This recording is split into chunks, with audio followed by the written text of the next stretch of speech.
Kami na nga ho natin mga kabrigada ang pulso ng ating mga kabrigada sa kasingit-singitan ng Metro Manila na kung sila ho ang tatanungin, pabor ho ba sila dito ho sa panawagang courtesy resignation sa Marcos Cabinet?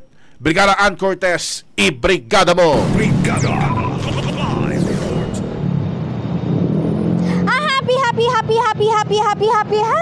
Happy morning mga kabrigada, and syempre sa inyo Brigada Gab and Brigada Abs. At nandito nga tayo sa may Pasig City para magtanong sa ating mga kabrigada na kung sila nga ba ang tatanungin, pabor nga ba sila dito nga sa ginawa na courtesy resignation. Ibig sabihin, itong mismong kusang pagre-resign ng mga gabinete ng Pangulo. Ito yung mga nasa DOTR Secretary, lahat ng mga sekretary sa iba't ibang ahensya. At nagtanungin natin ang ating mga kabrigada tungkol sa kwasyong ito. Ito ang kanilang naging kasagutan. Sa akin din, ganun din, pabor din siguro. Bakit okay lang sa inyo, kuya? Para makakatulong din naman siguro kung mapapalitan din naman yung iba. Oo, siya rin naman may kasalanan kasi siya yung kumuha nun eh. So okay lang ngayon, linisin niya? Oo. Mas importanteng malinis yung mga, yung mga kasama niya? Siyempre siya nasisira sa mga tao eh. Bakit importante na yung matira yung mga, mga makakatulong kay PBBM? Kasi syempre yun yung susunod sa kanya eh. Basta ang masasabi ko lang, ma'am, dapat ayusin na nila. Sila nandyan sa pisto eh. Di ba? At ito na nga na Brigada Gab and Brigada Abs. Habang nag-iikot tayo, ay nasaktuhan natin ang ating poging-pogi at syempre ang ating for the go-go na kabrigada na si Kuya Racid Enoch. Ayan, si Kuya. Happy morning, Kuya! Likewise, ma'am. Ayan. For the English. Sorry, guys. Pero ito na nga, Brigada Gab and Brigada Abs. Dahil si Kuya somehow, mamaya, for the brum-brum pa, magtatanong tayo agad kay Kuya. Kuya, somehow kahapon po ba, nabalitaan niyo po ba itong about sa courtesy resignation? O yung, kumbaga, pinaparesign po ng kusa itong mga sekretariat ni PBBM? Dapat hindi muna.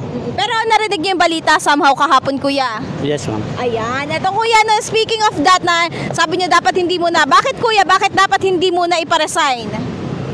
Panibagong na naman yun, ma'am. Panibagong reshuffle na naman yun. Oh. Pero Kuya, kung gano'n, kaya mas maganda ginawa muna somehow kung hindi muna siya ipaparesign yung mga yon?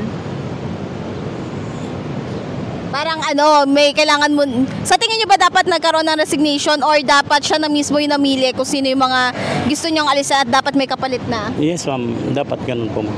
Dapat? Siya na yung mamimili kung sino yung tatanggalin. At kung halimbawa, hindi na applicable doon sa trabaho na, siya na yung bahala doon. Bakit, sir? Bakit importante na align yung mga thoughts or yung mga ginagawa ng mga kasamahan niya sa gusto niya?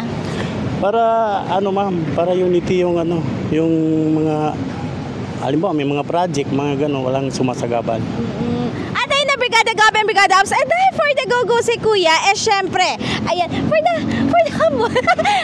bibigyan natin siya ng ating Brigada Pack. Okay. Ayan sa Brigada Pack natin, Kuya, naglalaman niya ng ating Yummy Vit ES3 syrup. Ayan, ito yung para sa mga bata, Kuya, na ages 2 to 12 years old. Then at the same time, meron tayo dito, Kuya, na Standout ES4 para naman po sa mga teenagers na vitamins po nila. And at the same time, Kuya, syempre hindi naman kita kakalimutan. Kaya naman may Power Cells Herbal Capsule ka. At syempre para sa mas mainit na pagsasama po ninyo ni Mami, hindi ko makakita sa baba, pero may Dry Max din tayo dyan, Kuya. Okay. At ayun, Kuya, baka may gusto pala kayo batiin mga kaibigan nyo, kapamilya nyo, or whatever. Wala naman. Ayan, wala na. Pero syempre, na-shoutout sa mga kasamaan ni Kuya. Tama ba, Kuya, sa angkas kayo? Yes, ma'am. Ayan, sa mga kasamaan ni Kuya sa angkas, syempre mag-iingat po tayo. At ayun, thank you so much, Kuya.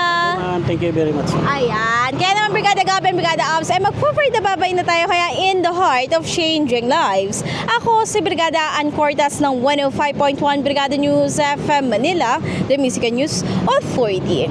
Paglipunan, pinupuna para patas sa mata ng masa. Ang bahaging ito ay hatid sa atin ng Guard C Plus with Zinc Capsule. Always protektado ang kalusugan.